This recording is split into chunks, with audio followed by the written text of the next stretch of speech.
Do you want to start a podcast and turn that podcast into profitable lead generation for your business? Podcasting, making money from podcasting. Now, while we all might not be Joe Rogan, there are many strategies that we can apply to start making money from having a podcast, even if you have a small audience.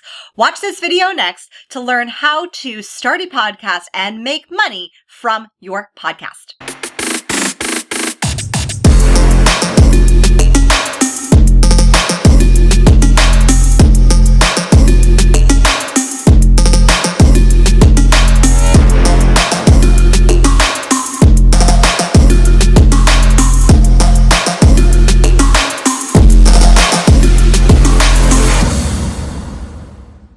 Hey there, I'm Kimberly Spencer, founder of Crown Yourself and host of the Princess and the Bee podcast, helping you become the queen bee of your life, body, and business. After having coached visionary leaders, many of whom have their own podcasts for the past 5 years, I have seen too many podcasters go broke or burn out from having their own podcast that isn't producing profit or lead generation for their business. And because it is my mission in life to help more good-hearted, soul-led, purpose-driven entrepreneurs make more income so that they can make more impact in this world, then seeing this cycle of burnout and brokenness from having a podcast, it just ain't gonna fly with me. It's not gonna fly. So I'm gonna teach you in this video today how to turn your podcast into a profitable podcast. Now, the two big mistakes that I have seen most business owners make in regards to having their podcast be profitable is mistake number one, waiting for sponsors. And if you're thinking, my podcast is super small, I don't have a large audience, like no sponsor's going to want to work with me. We are dismantling that belief right now. It's not that you don't have sponsors. It's that you haven't found an aligned sponsor with the similar size audience. So yes, while you are absolutely right, having a small podcast, you may not get those big sponsors that you hear about on those big podcasts. However, you may get smaller sponsors if you partner with a local business, or you can partner with another business or industry that has a similar sized audience as you. So I give the example of when I first was in Australia, I met a fantastic face oil business. Like this face oil was everything. Like it made my skin glow. I was like all dry from being pregnant and it was amazing. They were just starting out in business. And because they were just starting out, they were looking for small podcasts with similar small audiences that they could get in front of. So just because you have a small audience for your small podcast doesn't mean that you need to stay small with your thinking, because there are other small businesses out there who are also in the same place getting started with their own small audiences. And when you combine their small audience with your small audience, you get a bigger audience. Mistake number two that I see a lot of podcasters make when they start their own podcast for their business is they spend all of their podcasts talking about their stories and their strategies and their tips and tricks. But there's no products or services that you mention. If people don't know what to buy from you, then they're not going to buy from you. You have to make your audience known that you're not just, a blogger or an influencer or a content creator. You have products and services that go deeper into the content that you provide on your podcast. For example, I use both our YouTube video, like this video here, and our podcast to share about my Communication Queens program, where I teach you how to profit from podcasting, both as a guest and having your own podcast.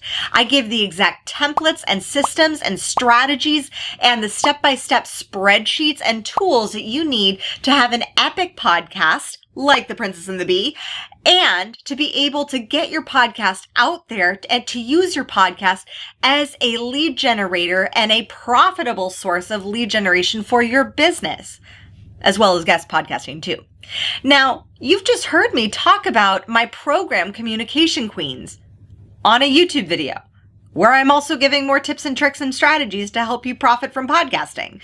So if you love this video, then get your booty on the wait list. So I just shared with you about a program that I have that you can purchase should you want to learn more about how to profit from podcasting. If you're already watching this and already listening to this and already consuming this content and you want to learn more, then there is a product or service on the back end that you can purchase. The problem is that most podcasters who are business owners are only sharing about their tips, strategies, and stories, and they're forgetting to mention their products and programs. If you don't mention it, people won't buy it because they don't know that you have it. And so now that you are free of making those mistakes and those beliefs, because we're all about conquering those self-limiting beliefs that are keeping you from building the empire that you deserve, here are 5 ways that you can profit from podcasting. Now, I will say that not all of these 5 ways I have personally used. I've been exposed to many of these, but not all of them have I used. And I will be totally transparent, as I am always, and share with you which ones I've used, which ones I've experienced as a guest on other people's podcasts, and which ones I don't really like, but you might like them, so they could be a fit for you. Podcasting profit tip number 1, sponsor yourself. Have your own products and programs be the show's sponsors. This means you can record a sponsorship commercial advertising your own products and programs. This means that you can mention your products and programs in the stories. Like if you're sharing, for example, in a YouTube video or in a podcast about how you help people profit from podcasting, then you can direct them to a program like what I have, Communication Queens, that teaches even deeper and gives them the tools and the actual spreadsheets, the actual Trello boards, the actual systems so that they can just easily profit from podcasting in the way that you have, meaning the way that I have. So sharing and sponsoring your own show. This is my favorite way. In this way, I have seen many podcasters be able to profit from their podcast being a source of lead generation because their podcast is really where they get to build the family, the community, build that know, like, and trust factor, which helps people be more interested in buying your products and services. And this is because a podcast listener typically will listen for 20 minutes before they turn it off, versus a YouTube retention rate is about 4 minutes. So in a podcast, if you have a podcast, most people are listening for 20 minutes to be able to learn your tips, tricks, strategies.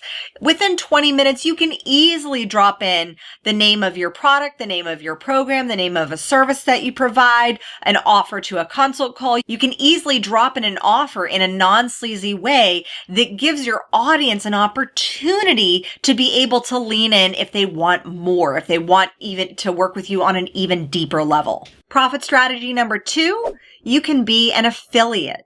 So inside of your description of your podcast, or you can record a separate podcast commercial that shares about your affiliate recommendations. For example, if you are an affiliate like Amazon affiliates, or you're an affiliate of another person's product or program, you can record a mini commercial that directs people to click the links below in the description so that they can use the products or services that you offer that you talk about on your podcast. Say, for example, you have a tech podcast and you share about certain tech or software. If you are an affiliate of those tech or software, you drop your affiliate link below, and then that can provide some easy passive revenue for you. Strategy number 3, you can use interview commercials. So you can have your guests record a commercial for their products and services, meaning you don't have to create anything other than your podcast. You have your guests record a commercial for their products and services. You plug that commercial into your podcast, and then you make sure that you're an affiliate of your guest products or programs or services. Now, some people have integrity standards where they want to go through somebody else's products or service, or they have to know that person or build that relationship, but it all depends on you and what your standards are for your podcast and your business's core values. If you want something that's easy, that can produce more income and revenue than like affiliate book recommendations or some tech recommendations, because depending upon the price of those, it could be a smaller dollar number versus somebody else's course or program that sells anywhere from $47 to, $5,000. Those opportunities to have somebody that you're interviewing on your podcast have a commercial that you just plug into the podcast, that is already a sponsorship or an endorsement of their product or service. And then in that way, if you're an affiliate, you have the opportunity of making money from having those guests be on your show. This is something I do personally as a guest, is I have every podcast that I go on, I invite the podcaster into our ambassador program. Our ambassador program is a free program for our strategic partners and past customers and clients, so that if they refer somebody to me as a private client, they get 10% of that sale. And now that's a pretty solid good amount, because if my private coaching is $50,000 currently for the year, and they receive 10%, they're making $5,000 off of every person that they send my way. The same is true for my digital products and courses, except for my digital products and courses, it's 50%. So for example, for our Communication Queens program, anybody who refers people into our Communication Queens program, they get 50% of those profits. Now, that can add up depending upon the listenership. So it's a powerful strategy that allows you to not have to spend the 6 to 9 months creating your own course or program. You can be doing that on the side while also profiting from the fact that somebody else has already put in the work for you by creating their product or program. Strategy number 4 to profit from podcasting is government grants. Now, this is a strategy that I personally haven't used, but I do know several podcasters who have used government grants to be able to profit and receive money from the government for your podcast. I will say this, using government grants does require a little bit more digging on your part, but you can dig around and find those grants available to you as a female, as a minority, or as a minority-owned female business. And the last strategy to profit from podcasting is pay to play. Now, I personally have never used this strategy, and this is probably my least favorite strategy out of all of them. But you can charge your guests, if you have an interview-based podcast, to come on board your podcast. Or you can charge them for a sponsorship or a commercial to have a commercial run on your podcast. The only reason why I don't 100% love this strategy is, one, I want to make sure that when I'm spending advertising dollars as a business owner, that I'm getting an ROI. So if you have data-driven business owners coming onto your podcast and your podcast is a pay-to-play, you better dang well know your numbers to be able to communicate how coming onto your podcast will be a solid return on investment, or can provide them with a return on investment for that investment of coming onto your podcast. So I've seen this range anywhere from $100 to $3,000 to get on somebody's podcast. But in order to spend that amount of money, I, as a business owner, want to know that I'm going to receive a return on my investment. So I want to know the stats from past guests that have come on and what their ROIs have been, the audience size, the amount of downloads per episode. So this is not necessarily the best strategy if you have a new podcast and you aren't getting 150, 200, 300 downloads per episode. Because to me, receiving 30 downloads if I pay $100 and 30 people listen to the podcast, that doesn't really produce an ROI for me, at least in the terms of the metrics of the numbers for what I know our advertising dollars can do. And if you have a podcast that's pay to play, you can't list your podcast on some podcast directories like podcastguest.com. So this is a strategy that you can use. I've seen many podcasters use it. It does cut down on the potentiality of having people last minute cancel, not show up for their interviews, because people are investing their money into showing up. So there can be that benefit for your time, but make sure that you as a business owner and as a podcaster have the numbers to back up that investment, that you can make sure that that person coming on, that it's an investment and not a cost. Now, I'd love to hear from you. Which one of these 5 strategies are you going to use to start profiting from your podcast? And if you want even more strategies, systems, and my 7-step, step-by-step framework to get you standing out, sharing your story, serving and selling, turning your podcast and guesting on other people's podcasts into a profitable stream of income for your business, then definitely click down below to get on the waitlist for Communication Queens because the doors are opening soon. And if you like this video, be sure to hit the like button, subscribe, and share it with your friends. As always, my fellow sovereigns, own your throne, mind your business because your reign is now. Watch these videos next to learn more about how to profit from podcasting. Watch these videos next to learn more about profiting from guest podcasting. We're talking about one of my favorite things, which is making money from podcasting. Making money from podcasting. Making money from podcasting.